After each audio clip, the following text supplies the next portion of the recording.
My girlfriend has a boy best friend who is her ride or die, but I can't help but feel like she's been riding him in a different way because of how easily she postponed our anniversary trip for a spontaneous concert invite with him.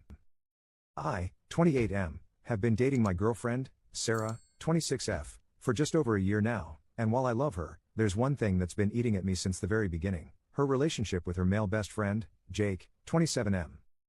Jake has been Sarah's ride or die since college, and I knew from the start that they were close. But what I didn't realize was how much it would impact our relationship. I've always tried to be the chill, trusting boyfriend. I don't want to be the guy who's threatened by a platonic friendship. But, honestly, it's gotten to the point where I feel like I'm the third wheel in my own relationship. Jake and Sarah are practically inseparable. They hang out multiple times a week, dinners, movie nights, spontaneous late-night drives, and I'm usually not even invited. If I try to join, it's awkward, like I'm crashing their private joke-filled world that I'm not a part of. It stings, but I tried to let it go for the sake of keeping the peace. But then things started to cross a line. Jake texts her constantly, even when we're together on dates. It's not just casual stuff, either. He calls her babe and sweetheart, and when I brought this up to Sarah, she laughed and said it was just their thing and that it didn't mean anything. Apparently, they've been calling each other that for years. But to me, it feels like there's more to it. Who calls their best friend babe when they're in a relationship? Then there was the night I stayed over at her place and woke up at 2 a.m. to find Sarah on FaceTime with Jake. She was giggling like a schoolgirl, whispering so she wouldn't wake me. When I asked her about it the next morning, she brushed it off, saying Jake needed someone to talk to. But what about me? Am I just here as background noise while she stays emotionally tethered to this guy? The final straw came last weekend. Sarah and I had been planning a special weekend getaway for our 1-year anniversary, something we'd been looking forward to for months. But, out of nowhere, Jake invites her to a concert the same weekend. Sarah asked me if we could postpone our anniversary trip so she could go with Jake instead because it's a band they both absolutely love. I was floored. Our anniversary, something we'd been planning for months, could just be rescheduled for Jake? It was like I didn't even matter. I told her that this was too much and asked her to set some clear boundaries with Jake, like no more pet names, no more hanging out one-on-one all the time, and definitely no more prioritizing him over our relationship. She blew up at me, calling me controlling and insecure. She even said, "You knew Jake was part of my life when we started dating. Why are you trying to change me now?" Things got worse when Jake apparently told her that I was being toxic and trying to manipulate her. Sarah is siding with him, saying I'm overreacting and that nothing has ever happened between them. She's now furious with me for giving her an ultimatum when all I really asked for were some boundaries that would make me feel like I'm her boyfriend, not just a side character in her life with Jake. Now, Sarah's giving me the silent treatment, and I'm starting to feel like I've somehow become the villain in my own relationship. Am I losing my mind here? I'm not asking her to drop Jake completely, just to prioritize us and respect our relationship. But maybe I've been unreasonable. So, Reddit, am I a jerk for asking my girlfriend to set boundaries with her male best friend, or is this friendship way too close for comfort? Commenter, do everyone a favor and end this thing now. You will be doing Sarah a favor, she can have Jake. You will be doing Jake a favor, he can have Sarah. Most of all though, you will be doing yourself a huge favor because you can find someone who sees you as her ride or die and someone who is actually loyal to you because, after all, loyalty is the single most important factor in friendship, not being nice or liking the same things. Sarah does not believe she needs to be loyal to you. You know how I know? We can only truly know what we believe, versus what we think we believe, by watching how we act. He actions speak volumes. Commenter 2. Bro, she's in love with Jake, leave her. Hashtag holy fudging airball. Update 1. Hey Reddit, I'm back with an update, and let me just say, it didn't turn out how I expected at all. I first want to thank you all for the amazing support you all have given me. After reading over the comments and talking to some of you guys, I had made up my mind. I was done being second place in my own relationship, and I was ready to walk away. But what happened next surprised me. Saturday night Sarah came over to talk. I was prepared to have the breakup conversation, but before I could get a word in, she told me something unexpected. She had canceled the concert plans with Jake. She said that after our last conversation, she realized how serious I was, and it made her think about everything. She told me she had been selfish, that she had been taking our relationship for granted. She said she'd told Jake she couldn't go to the concert, and instead, she wanted to spend the weekend with me, no distractions, no third wheels, just us. I was honestly shocked. Part of me didn't believe it.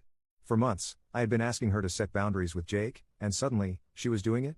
It felt surreal, like a last-minute effort to save something that was already broken. But she seemed sincere.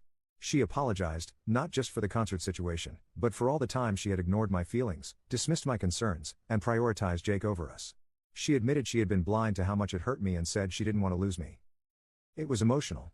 She was crying, and I could see how much it scared her that I was about to walk away. For the first time in a long time, it felt like she was choosing me. But here's the thing, as much as I appreciated her apology, it didn't magically fix everything. I told her that while canceling the concert was a good step, it didn't erase all the hurt. I still felt like I had been competing with Jake for too long, and trust once broken is hard to rebuild. We ended up spending the weekend together as planned. We didn't go on the big anniversary trip, but we stayed in, cooked together, and had long conversations about everything: our relationship, Jake, the future. It was a roller coaster of emotions. There were moments where I felt like maybe we could make this work, but also moments where the damage felt too deep to repair. By today, I was emotionally drained. Sarah seemed to think things were heading in the right direction, but I still wasn't sure. I needed space to think. So, I told her we should take a break, give each other some time to reflect and see if this relationship was something we both wanted to fight for. She didn't take it well. She cried again, begged me not to go, said she'd prove to me that she was serious about changing. But I needed to be alone, to clear my head without the constant push and pull of emotions. So, I left. I haven't spoken to her since. We agreed to give it a couple of weeks before we decide anything, but to be honest, I'm still leaning toward ending things for good. Could she really have set boundaries with Jake after everything? I find this hard to believe after months of me begging. I feel like I've already checked out of the relationship, and while her efforts are appreciated, I can't shake the feeling that it's too little, too late. I'll always care about Sarah, but this whole situation has made me realize how important it is to be with someone who values and respects you from the beginning. Someone who doesn't make you feel like you have to compete for their attention. You all think she might have cheated on me with Jake, so Reddit I asked, should I give her another chance or should I go through with the breakup? Commenter 1. Sounds like she found your Reddit to me. Commenter 2. Either that or Jake the Snake made a move on her when he felt he had convinced her that Op is toxic. Commenter 3. She's currently smashing with Jake. Update 2, 8 months later. Honestly, I didn't plan on ever coming back to this. After everything happened, I kind of just wanted to forget about it. Plus, Sarah eventually found the post, so I stayed quiet. But at this point, I don't care who I piss off. I think I owe you guys the end of the story, plus a lot of you guys have been asking for an update, so here it is. So, after my last post, we decided to go on a break. We had no contact for 2 weeks, and those 2 weeks messed with my head more than I expected. I didn't know what she was doing, who she was talking to, or where things stood. Eventually, I reached out and told her I wanted to break up. I thought I was ready. She broke down. Cried. Begged. Told me she'd cut Jake off for good. Said she'd block him, delete him, whatever it took. She told me she couldn't imagine her life without me and just wanted one more chance. And like an idiot, I gave it to her. Because I still loved her. This was the second person in my life I could say I truly loved. I didn't want to start over with someone new when I'd known her for so long. She wasn't just my partner, she was my best friend. I didn't want to lose what we had. At first, things were okay. She was more present, we spent more time together, and she tried harder. But I wasn't the same. I had this weird feeling in my gut that I couldn't trust her, even if I pretended to. I just couldn't forget everything that happened. And I won't sit here and act like I was perfect either. When she was trying her hardest, I wasn't putting in the same effort. That hurt her. This went on for about 3 months. It started getting better, little by little. I thought we were making progress. I still wasn't all the way in, but I could finally say I saw a future with her. But the thing that really bothered? Jake. She did stay true to her word and unfollowed him when we first got back together. This was almost 4 months ago. But one day while I was at work, I was scrolling on Egg and saw that they had followed each other again. I asked her about it and she said it didn't mean anything, that they weren't talking. I let it go. Maybe I didn't want to know the truth. Fast forward a few weeks. We were at my place, and she had fallen asleep first. That's when I saw an Instagram notification.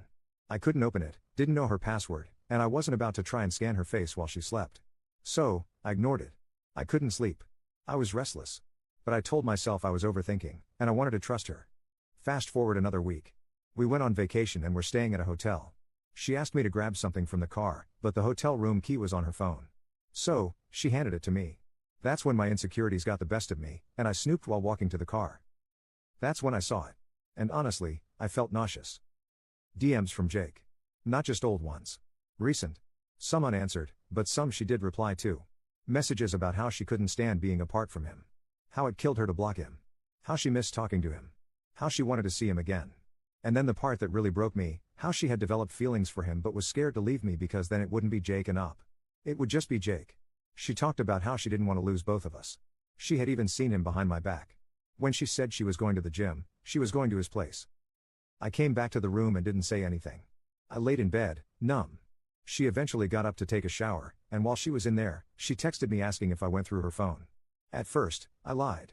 But then she said when she opened Instagram, it was still on her DMs with Jake, something she didn't leave open. So, I admitted it. I told her I read everything and couldn't believe she lied to me again. Her response? You weren't supposed to see that. I completely lost it. She tried playing the victim card, telling me I broke her trust by going through her phone and that I wasn't supposed to read what she told Jake. Like I was the bad guy in this situation. That was it for me. I didn't ask for explanations. I didn't want to hear any more lies. I shut down completely. I stopped texting her and only spoke when necessary for the rest of the trip. We had driven 6 hours from our hometown to visit some friends, so I couldn't just leave. We acted normal in front of our friends until it was time to go. The 6-hour drive home? Complete silence. I drove most of the way and didn't say a word. When I dropped her off at her place, she tried to talk to me, even tried to kiss me goodbye. I pushed her away and asked her to get out of the car. Later that night, I texted her that I was done. I didn't want to talk anymore. She tried to explain, but at that point, there was nothing left to say. I gave her so many chances and she still chose to lie. Again, I don't know if anything intimate happened between them, and at this point I don't care anymore. What I do know is I spent too long being second in a relationship where I should have been enough. So yeah, I'm single now. It hurts, obviously. But for the first time in a long time, I feel like I can finally breathe again. Thanks to everyone who gave it to me straight in the comments all those months ago, but also to those who told me to give her another chance. It hurt, but I grew and matured from this. Commenter 1. You dodged a bullet. Someone who lies that repeatedly and then tries to gaslight you for catching them. You weren't supposed to see that, was never going to change. You wasted way too much energy on someone who was never fully yours to begin with.